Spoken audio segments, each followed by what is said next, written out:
CUET form से लेके college admission तक जितने स्टेप्स इन्वॉल्व है सारे के सारे मैंने इस एक वीडियो में कवर किए हैं। इस वीडियो के अलावा तुम्हें कोई वीडियो देखने की नीड नहीं पड़ेगी। इस वीडियो में सीयूईटी फॉर्म भरने से लेके कॉलेज एंट्री तक इस दरमियान जितने स्टेप्स है सारे मैंने कवर कर लिए हैं। इन्हीं स्टेप्स से होके गुजरना है तुम्हें अपनी ड्रीम कॉलेज तक जाने के लिए। तो सारे स्टेप्स स्टेप बाय स्टेप समझते हैं। देखो, पहला स्टेप, तुम्हें सबसे पहले अपना सीयूईटी फॉर्म भरना है। ये फरवरी के मंथ में तुम्हारा सीयूईटी फॉर्म आ जाएगा, या तो स्टार्टिंग में या एंड में, फरवरी में आ जाता है।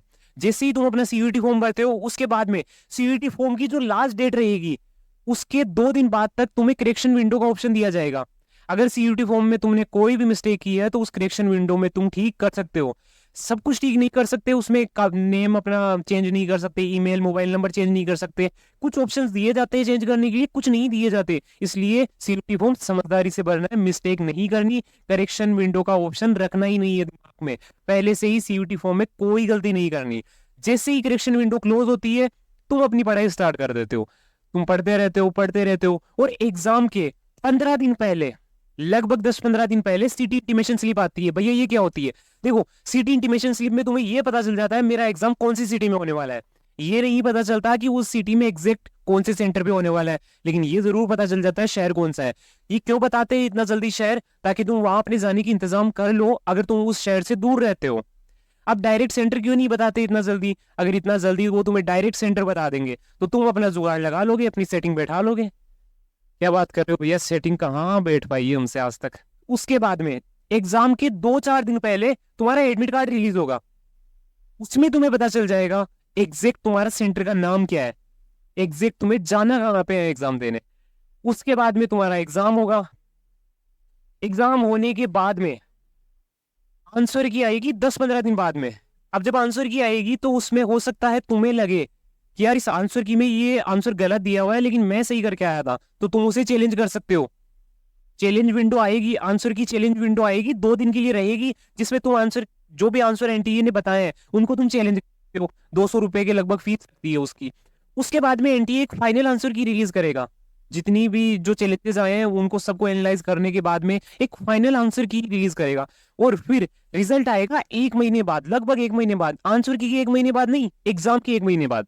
1 महीने का वक्त लगभग लग जाता है। और एनटीए ऐसी एजेंसी है जो ठीक से वर्क नहीं कर पाती। तो मान के चलते हैं कि जब तुम्हारा एग्जाम खत्म होगा उसके 1 महीने बाद तुम्हारा रिजल्ट आ जाएगा। रिजल्ट कब आता है? फाइनल आंसर की आने के बाद में। अब यूनिवर्सिटीज के फॉर्म भरना शुरू करते हो तुम, यूनिवर्सिटीज के फॉर्म आ जाते हैं। यूनिवर्सिटीज के फॉर्म वैसे तो जैसे ही तुम्हारा एग्जाम खत्म होता है ना उसके 1-2 दिन बाद ही आना शुरू हो जाते हैं, लेकिन तब तुम अपना एग्जाम देते हो आराम से, उसके बाद में तुम भरते हो। अब देखो, यूनिवर्सिटीज के फॉर्म में 2 फेज चलते हैं। पहला फेज जिसमें तुम्हें रजिस्ट्रेशन करना होता है। इसमें क्या करना होता है? इसमें तुम्हें अपनी डिटेल्स भरनी होती है, नाम मोबाइल नंबर ईमेल वगैरह, या फिर जैसे सीयूटी फॉर्म में जो तुम भरोगे वही चीजें इसमें होती है। जैसे तुमने अपनी एकेडमिक डिटेल्स भर दी, तुमने अपना डीओबी वगैरह, अपनी कोई कैटेगरी सर्टिफिकेट, अगर कोई कैटेगरी लगती है तो वो कैटेगरी सिलेक्ट कर ली। तो जितनी तमाम डिटेल्स तुम्हारी सीयूटी फॉर्म में लगती है उसी प्रकार की डिटेल्स तुम्हें यहाँ भरनी होती है। कुल मिला के अपनी सारी डिटेल्स यहाँ डालनी होती है। 10th-12th की डिटेल्स हो, चाहे तुम्हारा कोई कैटेगरी सर्टिफिकेट हो, चाहे और कोई कोटा के लिए तुम अप्लाई करना चाहते हो, सब कुछ यहाँ तुम्हें फिल करना होता है। अब है ना, जैसे ही तुम्हारा रिजल्ट आ जाता है, यहाँ रिजल्ट आ चुका था, रिजल्ट के बाद में क्या होता है? यूनिवर्सिटीज का दूसरा फेज शुरू होता है, जिसमें यूनिवर्सिटीज के पास में एनटीए की तरफ से तुम्हारा स्कोर कार्ड ऑटोमेटिकली आ जाता है। क्यों? क्योंकि तुम यूनिवर्सिटीज का जब फॉर्म भरते हो ना, रजिस्ट्रेशन करते हो, तो ये तुमसे तुम्हारा सीयूटी का एप्लीकेशन नंबर मांगता है, जिसकी वजह से तो तुम्हारा जो यूनिवर्सिटी का पोर्टल है वो तुम्हारे सीयूटी के पोर्टल से कनेक्ट हो जाता है और एनटीए की तरफ से सारा स्कोर कार्ड यूनिवर्सिटीज के पास में आ जाता है ऑटोमेटिकली। अब यूनिवर्सिटीज क्या करती है? तुम्हारे काउंसलिंग का प्रोसेस शुरू करती है। अब हर यूनिवर्सिटी का काउंसलिंग का प्रोसेस थोड़ा बहुत डिफरेंट होता है, लेकिन जो कोर है, जो मेजर चीजें हैं वो सेम होती है। दिल्ली यूनिवर्सिटी का एग्जांपल लेके चलते हैं, क्योंकि सबसे ज्यादा टारगेट किए जाने वाली यूनिवर्सिटी सीयूटी में यही है।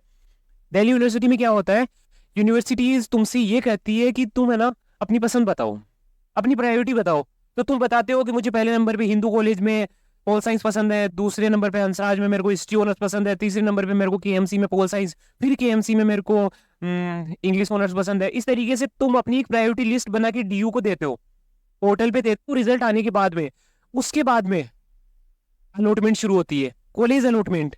इसमें यूनिवर्सिटी क्या करती है? जैसे तुमने प्रायोरिटी बना के उनको दी कि पहले नंबर पे हिंदू में पोल साइंस ऑनर्स, फिर वो देखते हैं क्या ये इसकी कट ऑफ क्लियर कर रहा है। अगर तुम कट ऑफ उसकी क्लियर कर रहे होगे तो वो तुम्हें अलॉट हो जाएगा, नहीं कर रहे होंगे तो हंसराज में ही क्या क्लियर कर रहा है कट ऑफ, हाँ कर रहा है, तो हंसराज कॉलेज तुम्हें वहां पे अलॉट हो जाएगा जहां पे भी तुम कट ऑफ उसकी क्लियर कर रहे होगे, जिस भी कोर्स की कट ऑफ तुम क्लियर कर रहे होगे। जैसे ही तुम्हें कॉलेज अलॉटमेंट होता है उसके बाद में डॉक्यूमेंट वेरिफिकेशन स्टार्ट हो जाता है, यानी वो जो तुम्हारी डॉक्यूमेंट्स है वो मैन्युअली वेरीफाई करते हैं कॉलेजेस, वो तुम्हारी डॉक्यूमेंट्स को वेरीफाई करते हैं। अगर कोई मिस्टेक दिखती है तो वो क्वेरी सेक्शन पोर्टल पे रखते हैं जहाँ पे तुम्हें बताते हैं कि देखो इस डॉक्यूमेंट में ये मिस्टेक है, तुम ये दोबारा अपलोड कर दो, या फिर जो भी चीजें जो भी मिस्टेक आती है वो तुम्हें बताते हैं। अगर कोई मिस्टेक नहीं आती तो डॉक्यूमेंट वहां पे वेरीफाई हो जाते हैं ऑनलाइन पोर्टल पे। ये सारा काम ऑनलाइन होता है, तुम्हें ऑफलाइन कुछ भी नहीं करना होता। जैसे ही डॉक्यूमेंट वेरीफाई होते हैं फिर फीस पेमेंट का ऑप्शन आ जाता है। जैसे ही तुम अपनी फीस पेमेंट करते हो एक्नॉलेजमेंट स्लिप तुम्हें मिल जाती है, फीस स्लिप तुम्हें मिल जाती है, और यही है तुम्हारी कॉलेज में एंट्री करने का जुगाड़। इसी के थ्रू तुम्हारी स्टार्टिंग में कॉलेज में एंट्री होती है, बाद में तुम्हें आईडी कार्ड मिल जाता है। बस हो गए स्टेप्स, कॉलेज आने स्टार्ट करो। लगभग 1 अगस्त या फिर 15 अगस्त के बीच में तुम्हारी कॉलेज स्टार्ट हो जाएगी। जाओ कॉलेज। मेरा मुंह क्या देख रहे हो, देखा, सिर्फ एक वीडियो में तुम्हें कॉलेज तक पहुंचा दिया। सपने देखना अच्छी बात है पर इतने आगे के सपने देखना अच्छी बात नहीं है। जाके पढ़ाई करो।